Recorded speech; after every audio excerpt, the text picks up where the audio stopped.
নমস্কাৰ। আমি হলো আমাৰ সংযুক্ত সমাজবাদী মঞ্চৰ মই কাৰ্যকৰী সম্পাদক সভাপতি আৰু এয়া হ'ল আমাৰ বিপুল বৈভৱ বৰুৱা, তেওঁ আমাৰ মুখ্য সম্পাদক। তেওঁ থাকে কাকপথাৰত আৰু মই থাকোঁ সোণাপুৰতে। আমি যোৱা বছৰতে আমাৰ অসমৰ সমূহ জাতি জনগোষ্ঠীবিলাকক লৈ পেলাই তেওঁলোকৰ সমস্যাখিনিক লৈ পেলাই আমি এক মেল পাতিছিলোঁ ইয়াত, আৰু সেই মেলতে আমাৰ সিদ্ধান্ত গ্ৰহণ কৰা হৈছিলে যে আমি সকলোৱে মিলি এক সমাজবাদী চিন্তা চৰ্চাৰে আমি সংযুক্তভাৱে এক সংযুক্ত সমাজবাদী মঞ্চ এখন গঠন কৰা, আৰু তাতে এখন কমিটি গঠন কৰা হৈছিলে। আৰু সেই কমিটিখনতে মোৰ দায়িত্ব আছিলে আমি কাৰ্যকৰী সভাপতি হিচাপে সমিতিখনক আমি লৈ যোৱা, আৰু এখেতৰ দায়িত্ব দিয়া হৈছিলে আমাৰ মুখ্য সম্পাদক হিচাপে। শেহতীয়া সময়ত কেইবাটাও ৰাজনৈতিক দলে আত্মপ্ৰকাশ কৰিছে আৰু আপোনালোকেও আত্মপ্ৰকাশ কৰিলে। আপোনালোকৰ কাম কাজসমূহ কেনেকুৱা ধৰণৰ হ'ব আৰু কেনেকৈ ব্যাখ্যা কৰিব এই কাৰণ? চাওক, আমাৰ ৰাজনৈতিক দলতো পৰিসংখ্যা নাই। আমাৰ চুকে কোণে আজিকালি ৰাজনৈতিক দলবিলাক হৈছে, কিন্তু ৰাজনীতিৰ দলৰ লক্ষ্য হ'ব লাগিছিলে আমাৰ জনসাধাৰণৰ নিজৰ সুৰক্ষা আৰু অধিকাৰ সাব্যস্তৰ কাৰণে আমি ৰাজনৈতিকভাৱে মানুহক সচেতন কৰি ক্ষমতা দখলৰ এটা প্ৰক্ৰিয়া। কিন্তু আজি আমি যিখিনি ৰাজনৈতিক দল দেখিছোঁ, সেই আঞ্চলিক দলেই হওক বা আমাৰ জাতীয় দলেই হওক, কাৰো কিন্তু আমাৰ জাতিসত্তাবিলাকৰ, অসমৰ বা ভাৰতবৰ্ষৰ জাতিসত্তাবিলাকৰ যি অধিকাৰ সাব্যস্ত, সাংবিধানিক অধিকাৰে কৈছোঁ বা মৌলিক অধিকাৰে কৈছোঁ বা গণতান্ত্ৰিক অধিকাৰে কৈছোঁ, সেই সাব্যস্তৰ কাৰণে কাৰো তেনেকুৱা ধৰণৰ আমি বিহিতভাৱে কোনো প্ৰক্ৰিয়া আমি চকুত পৰা নাই। সকলোৱে খালি নিজৰ ক্ষমতা আহৰণৰ কাৰণে ৰাজনীতি কৰিছে আৰু তেওঁলোকে মানুহক প্ৰলোভিত কৰে বিভিন্ন ধৰণৰ মাধ্যমেৰে। আৰু তাত আমি সাধাৰণ মানুহখিনিয়ে দেখিছোঁ যে আমি যি মৌলিক আমাৰ যি সমস্যা যি আছে, সেই সমস্যাৰ যি সমাধান আজিলৈকে হোৱাও নাই, আৰু কোনেও সেই মৌলিক সমস্যা যি সমাধান কৰিবৰ কাৰণে কোনো তেওঁলোকৰ নিৰ্দিষ্ট নীতি আদৰ্শ আমাৰ ওচৰত উপস্থাপন কৰিব পৰা নাই। সেইকাৰণে আমি এই চিন্তা কৰিছোঁ যে সেইসকল না আঞ্চলিকতাবাদী নে আমাৰ সামাজিক দল, তেওঁলোকে খালী ক্ষমতালভী একোটা মঞ্চ হিচাপে আমাৰ ওচৰত উপস্থাপিত হৈছে। গতিকে আমি বিচাৰিছোঁ যে জনসাধাৰণে এই বিষয়বিলাক অনুধাৱন কৰক, আৰু তেওঁলোকেও অনুধাৱন কৰক যে জনসাধাৰণৰ সমস্যা সমাধানৰ কাৰণে, জনসাধাৰণক সম্পূৰ্ণ অধিকাৰ দিয়াৰ কাৰণে তেওঁলোকে কি ভূমিকা ল'ব, আমিও জানিব বিচাৰিছোঁ তেওঁলোকৰ পৰা। দলটোৰ নামতে যিহেতু সমাজবাদী শব্দটো আপোনালোকে দিছে, অসমৰ প্ৰেক্ষাপটত সমাজবাদ আপোনালোকে কেনেকৈ প্ৰয়োগ কৰিব? চাওক, এইটো আমাৰ সম্পাদকে কৈ দিয়ক কথাটো। আচলতে সমাজবাদ আৰু ব্যক্তিবাদ আমাৰ মূলতঃ আমি দুটাবাদেই পাওঁ, আৰু ব্যক্তিৰ অধিকাৰটোৱেই কেৱল আচলতে এখন জনসমাজৰ এটা উন্নতিৰ আধাৰ নহয়, উন্নয়নৰ বিকাশৰ আধাৰ নহয়। গতিকে সামাজিকভাৱে যি অধিকাৰ আমাৰ আচলতে থাকিব লাগে, সেই সামাজিক অধিকাৰটো সদায় সমাজবাদী হ'বলৈ বাধ্য। আৰু ইয়াত আমি দেখিছোঁ যে আমাৰ গোটেই অসমৰ জনগোষ্ঠীসমূহৰ যিটো ইগালিটেৰিয়ান ছ'চাইটি বুলি আমি কওঁ, সমতাবাদী এক সমাজ, সমতাবাদী সমাজৰ পৰম্পৰাটো গোটেই অসমৰ জনজাতীয় সমাজৰ মাজতে আছে। গতিকে আমি কৈছোঁ যে বিষ্ণুৰাভাৰ যিটো জনসাংস্কৃতিক সমাজবাদ, এই জনসাংস্কৃতিক সমাজবাদৰ ওপৰত ভিত্তি কৰি আমি ভীমভৰ দেউৰীৰ যি নব্য গণতান্ত্ৰিক প্ৰমূল্যবোধ, তাক আমি আধাৰ কৰি আমাৰ গোটেই সমাজবাদী আদৰ্শটো আমি আগবঢ়াই লৈ যাম। অসমত আঞ্চলিকতাবাদী দলসমূহে জাতীয়তাবাদক আধাৰ হিচাপে ঘোষণা কৰিছে, আৰু সেই দলসমূহৰ যি জাতীয়তাবাদী ধাৰণা আৰু আপোনালোকৰ দলৰ যি ধাৰণা, সেই ধাৰণাৰ মাজত ক'ৰবাত পাৰ্থক্য আছেনে? প্ৰথম কথা হৈছে, আঞ্চলিকতাবাদ শব্দটো এটা ভুল শব্দ। আঞ্চলিকতাবাদ ইজম, এটা আঞ্চলিকভাৱে এটা ইজম হোৱা সম্ভৱ নহয়। গতিকে এইটো আমি আচলতে তেওঁলোকৰ পৰিসীমাটো বা আমাৰো গোটেই কৰ্মৰ পৰিসীমাটো যিহেতু অসম ভিত্তিক বা অসমৰ এই আঞ্চলিক অসম অঞ্চলটোৰ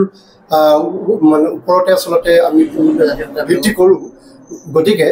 আচলতে এই দলসমূহক আঞ্চলিক দল বুলি আমি ক'ব পাৰোঁ, আঞ্চলিকতাবাদী দল নহয়। দ্বিতীয় কথা হৈছে কি, আমাৰ এতিয়া প্ৰচলিত জাতীয়তাবাদৰ ধাৰাটো হৈছে ভাষিক জাতীয়তাবাদ। আমি প্ৰথমেই ভাষিক জাতীয়তাবাদ, অসমীয়াটো এটা ভাষিক জাতীয়তাবাদ নহয় বুলি আমি স্পষ্ট ভাষাৰে কওঁ। এতিয়া আমি আচলতে অসমৰ ভূখণ্ডৰ মাজত যিসকল জনগোষ্ঠীয়ে বসবাস কৰি আছে, তেওঁলোকৰ বেছিভাগৰে মাতৃভাষা অসমীয়া নহয়, বৰঞ্চ একেটা এটা ভৌগোলিক পৰিমণ্ডলৰ মাজত থাকি তেওঁলোকে সাংস্কৃতিকভাৱে যিটো বিনিময় কৰি এক জাতীয়তাবাদৰ সৃষ্টি কৰিছে তাক আমি সাংস্কৃতিক জাতীয়তাবাদ বুলি ক'ব লাগিব আমাৰ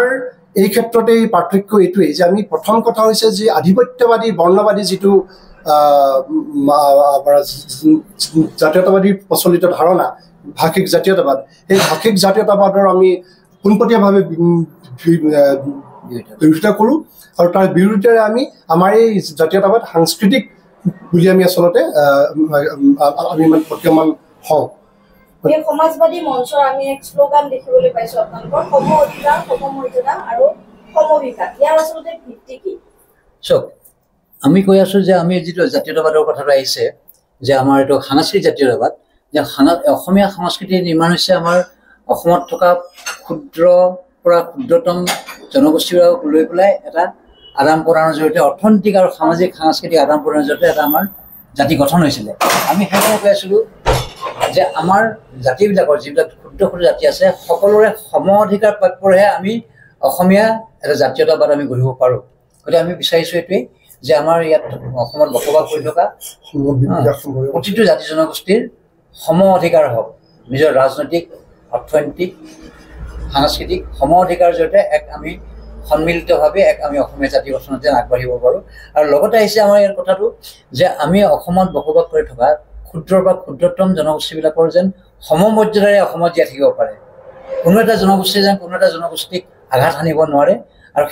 সেই সমমৰ্যাদা ৰক্ষা হ'লে আমাৰ এই অসমীয়া জাতীয়তাবাদটো সুৰক্ষা হ'ব বুলি আমি অনুভৱ কৰোঁ সেইকাৰণে আমাৰ এইটো শ্লোগান যে আমি ৰাখিছোঁ আমাৰ সম অধিকাৰ সমমৰ্যাদা আৰু সমবিকাশ আমাৰ এটা ডাঙৰ জনগোষ্ঠী এজন সৰু জনগোষ্ঠীৰ মাজে প্ৰক্ৰিয়া দেখিবলৈ পালোঁ কিন্তু সেইটো হৈ থকা নাই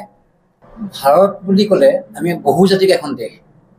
মানুহৰ বিভিন্ন ধৰণৰ জাতি জনগোষ্ঠীৰ মাজত নিজৰ নিজৰ স্বকীয় ঐতিহ্যৰে জীয়াই থাকিবলৈ এখন ভাৰত এখন দেশ এখন গঠন হৈছে তাত এক জাতি এক দেশ বুলি কোৱা কথাটো অবান্ত বুলি ভাবোঁ আমি কাৰণ আমি অসমতে দেখিছোঁ অসমতো আমাৰ বহুধা বিভক্ত জাতি আছে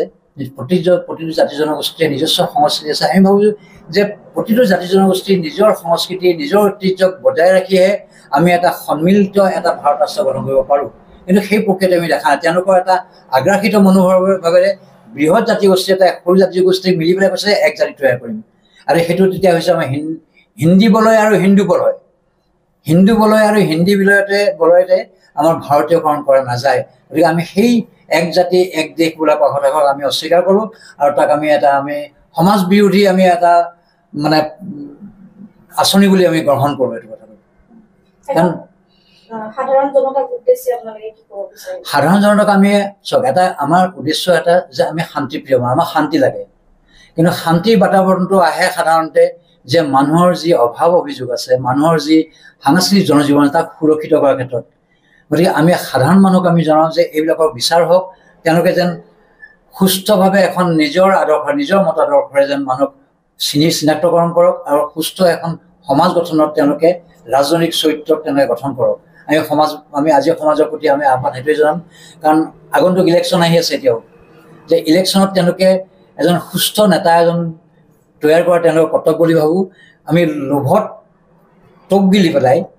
আমি ডিঙিত বৰশী লগাই পেলাই যেন আমি ককবকাই থাকিবলগীয়া নহয় আমি মুক্ত পৰিৱেশৰে মুক্ত চিন্তাৰে এখন সমাজ গঠনত তেওঁলোকৰ অৰিহণা আমি বিচাৰোঁ আমি সমাজৰ প্ৰতি সেইটোৱে আমি আহ্বান জনাম মানুহ চিনি পাওক অৱস্থা চিনি পাওক আৰু তেওঁলোকে ব্যৱস্থা গ্ৰহণ কৰক যাতে এখন আমি ভৱিষ্যতলৈ এখন সুন্দৰ সমাজত বসবাস কৰি আমি গৌৰৱবোধ কৰিব পাৰোঁ যে আমি এটা সুন্দৰ সফল অসমীয়া জাতি